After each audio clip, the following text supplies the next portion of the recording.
हम ही कैंडिडेट हों या हमारे पिताजी कैंडिडेट हों या कोई हो, ये विषय ही नहीं हमारे लिए विषय है राष्ट्रीय लोक मोर्चा का झंडा, राष्ट्रीय लोक मोर्चा का बैनर, राष्ट्रीय लोक मोर्चा के नेता माननीय उपेंद्र कुशवाहा। तो मुझे लगता है कि अगर इरिगेशन और युवाओं पर काम किया जाए तो बहुत अलग तरह का तस्वीर बनेगा। एनडीए का जो भी प्रत्याशी आएगा, एनडीए नेतृत्व करेगा, एनडीए तय करेगा कि यहाँ किसको देना, और एनडीए जिस किसी को भी यहाँ उम्मीदवार बनाएगा, निश्चित तौर पर मैं बता रहा हूँ आपको कि एनडीए यहाँ बेहद दमखम के साथ, बहुत मजबूती के साथ यहाँ से आगे बढ़ेगा। शेखपुरा को लेकर के हमेशा हमारे नेता माननीय उपेंद्र कुशवाहा जी के प्रति अगाध प्रेम दिखता रहा है हमारे कार्यकर्ताओं में। नमस्कार, द इंडिया टॉप देख रहे हैं, मैं हूँ आपके साथ ब्रजोत सिंह। उपेंद्र कुशवाहा अपनी पार्टी को मजबूत करने के लिए, पार्टी के साथ अधिक से अधिक लोगों को जोड़ने के लिए बिहार की यात्रा पे हैं और इस क्रम में वो आज शेखपुरा में होंगे। शेखपुरा में पार्टी के प्रवक्ता राहुल कुमार द्वारा भव्य कार्यक्रम जो है वो ऑर्गेनाइज किया गया है। मेरे साथ राहुल कुमार खुद है। यहाँ पर जो तस्वीर दिख रही है, कार्यक्रम अब अंतिम दौर में है, नेता भी आने वाले हैं। कितने सदस्य शेखपुरा में जोड़ रहे हैं आप लोग? देखिए, हम लोग अभी तक यहाँ राष्ट्रीय लोक मोर्चा के लिए 20,000 लोगों को हम लोग सदस्यता अभियान में जोड़ चुके हैं और ये कारवां आगे भी चलेगा। और शेखपुरा को लेकर के हमेशा हमारे नेता माननीय उपेंद्र कुशवाहा जी के प्रति अगाध प्रेम दिखता रहा है हमारे कार्यकर्ताओं में, यहाँ की जनता में।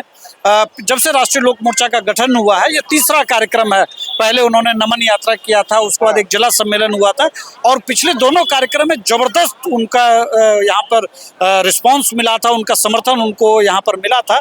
और ठीक उसी तरह से आज का कार्यक्रम उससे भी विशाल होने जा रहा है और अभी कुछ देर में आप देखेंगे यहाँ पे जो समा बनेगा, आपको ये महसूस हो जाएगा कि राष्ट्रीय लोक मोर्चा के नेता माननीय उपेंद्र कुशवाहा जी को चाहने वाले लोग किस बड़े पैमाने पर यहाँ पर हैं और निश्चित तौर पर वो बहुत शानदार आपको ये रहेगा। तो आंकड़ा बता रहे 20,000, शेखपुरा में सिर्फ 20,000, तो ये आंकड़ा बहुत बड़ी है। वाकई में अगर इतने लोग जुट जाते हैं तो फिर जाहिर सी बात है कि दावेदारी होगी यहाँ पे कि भाई राष्ट्रीय लोक मोर्चा भी यहाँ चुनाव लड़ना चाहिए शेखपुरा में, और आप लगातार मोर्चा भी संभाले हैं क्षेत्र में। देखिए, ये विषय तो हमारे नेता माननीय उपेंद्र कुशवाहा जी का है कि वो शेखपुरा सीट लेते हैं या नहीं लेते हैं या बिहार में कौन सी सीट लड़ते हैं। लेकिन शेखपुरा के कार्यकर्ताओं में ये जोश और जुनून है कि अगर हमारे नेता ने ये जिम्मेवारी दी शेखपुरा को कि हम लोग यहाँ से चुनाव लड़ें, तो मैं आपको ये बात बता सकता हूँ कि लोकसभा चुनाव में भी हमारी पार्टी के कार्यकर्ताओं ने जबरदस्त काम किया था और लोगों को ये उम्मीद भी नहीं थी कि इतने जबरदस्त तरीके से हम लोग यहाँ लीड करेंगे और हम लोग उससे बेहतर तरीके से यहाँ रिजल्ट हम माननीय उपेंद्र कुशवाहा जी को देने का काम करेंगे। अब ये लेकिन ये नेता पर है कि वो बिहार में किन सीटों पर वो लड़ना चाहेंगे, ये उनकी जिम्मेवारी है या उनको तय करना है। लेकिन ये बात मैं आपको बहुत ये बता सकता हूँ कि जो हमारी जो शेखपुरा की जो जनता है, जो कार्यकर्ता है राष्ट्रीय लोक मोर्चा के, वो निश्चित तौर पर नेता से ये आग्रह करेंगे या उनसे ये उम्मीद करेंगे कि शेखपुरा उसमें एक जरूर हो। शेखपुरा हो। जब हम लोगों के बीच जा रहे थे कई जगह पर रुके, राहुल जी की, आपके पिता के कार्यों की चर्चा भी यहाँ पे हो रही थी कि ये हमेशा लोगों के बीच में रहते हैं। तो जाहिर सी बात है कि भाई हमारे मन में सवाल था कि राहुल जी की दावेदारी यहाँ पर मजबूत है शेखपुरा में। नहीं, ये माननीय उपेंद्र कुशवाहा जी को तय करना है कि किनको वो उम्मीदवार देंगे या नहीं देंगे, वो क्या करेंगे, ये उनका विषय है। हम राष्ट्रीय लोक मोर्चा के एक साधारण कार्यकर्ता हैं। पार्टी ने हमको जिम्मेवारी दिया है कि आप प्रदेश में प्रवक्ता के तौर पर और जिले में संगठन में भी आप देखेंगे, तो वो जो हम काम करते हैं वो काम हम करते हैं, पार्टी के उम्मीदों पर हम खड़ा उतरने का काम करते हैं। पार्टी ने जो जिम्मेवारी दी है वो हम काम करेंगे। हम ही कैंडिडेट हों या हमारे पिताजी कैंडिडेट हों या कोई हो, ये विषय ही नहीं हमारे लिए विषय है राष्ट्रीय लोक मोर्चा का झंडा, राष्ट्रीय लोक मोर्चा का बैनर, राष्ट्रीय लोक मोर्चा के नेता माननीय उपेंद्र कुशवाहा, और उनको शेखपुरा हमेशा सम्मान और अगाध प्रेम उनके प्रति देता रहा है और ये आने वाले दिनों में भी देता रहेगा। ये इलाका कभी कांग्रेस का गढ़ हुआ करता था, Janata Dal you I, RJD आई। लगता है कि इस इलाके में जो विकास होना चाहिए विगत कई वर्षों में, चाहे वो कांग्रेस का कार्यकाल हो, एनडीए का कार्यकाल हो, वो हुआ नहीं हुआ, क्योंकि लोकल स्तर पर तो आप जाते आते रहते हैं। देखिए, एक बात मैं कहूँगा कि कांग्रेस से जब तक राजू बाबू थे तो निश्चित तौर पर उन्होंने कुछ बेहतर किया यहाँ पे।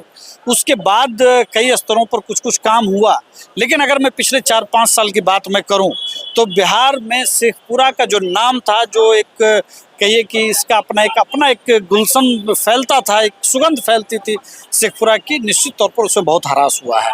और जो विकास की जो धारा थी, जो नीतीश कुमार जी विकास करना चाहते हैं शेखपुरा को लेकर के, लेकिन चूंकि एनडीए का यहाँ जनप्रतिनिधि नहीं है और उसकी जनता से जो जुड़ाव होना चाहिए, जो चुनाव जीतने के बाद उनकी समस्याओं पर और चीज़ों पर जो काम करना चाहिए था, कहीं ना कहीं मुझे लगता है कि वो डिस्ट्रैक्ट हुआ है और उसका खामियाजा शेखपुरा को भुगतना पड़ा है। आखिर इसे फुलफिल कौन करेगा? देखिए, एनडीए करेगी। एनडीए का जो भी प्रत्याशी आएगा, एनडीए नेतृत्व करेगा, एनडीए तय करेगा कि यहाँ किसको देना, और एनडीए जिस किसी को भी यहाँ उम्मीदवार बनाएगा, निश्चित तौर पर मैं बता रहा हूँ आपको कि एनडीए यहाँ बेहद दमखम के साथ, बहुत मजबूती के साथ यहाँ से आगे बढ़ेगा।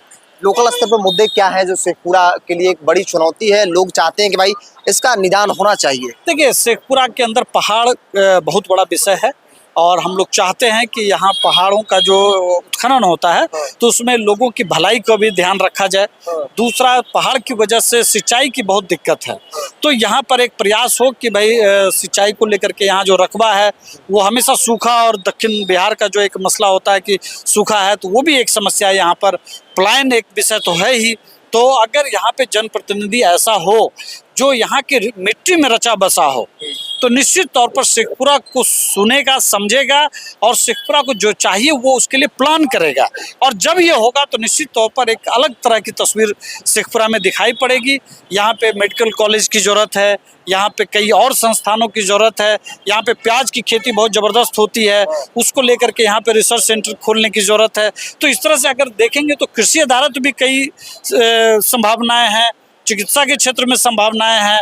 तो मुझे लगता है कि अगर इरिगेशन और युवाओं पर काम किया जाए तो बहुत अलग तरह का तस्वीर बनेगा। चलिए, अलग अलग क्षेत्रों में संभावनाएं कई हैं, लेकिन उस पर काम करने की जरूरत है। उपेंद्र कुशवाहा आज पहुंचेंगे और जाहिर सी बात है कि यहाँ के नेताओं पर बड़ी जिम्मेदारी है, राहुल जी पर भी बड़ी जिम्मेदारी है, और इस जिम्मेदारी जवाबदेही के साथ ये लोग काम कर रहे हैं ताकि पार्टी को शेखपुरा में किस प्रकार से मजबूत किया जाए, ताकि आने वाले विधानसभा चुनाव में एक मजबूती के साथ चाहे कोई चुनाव लड़े, उनके साथ जो है वो यहाँ पर एनडीए लीड करे, एनडीए जीते। लोकसभा में भी अच्छा यहाँ प्रदर्शन था, विधानसभा में भी काफी मजबूती के साथ पार्टी और गठबंधन जो है वो चुनाव जीते। मेरा इस पूरी रिपोर्ट में इतना ही। बहुत बहुत धन्यवाद।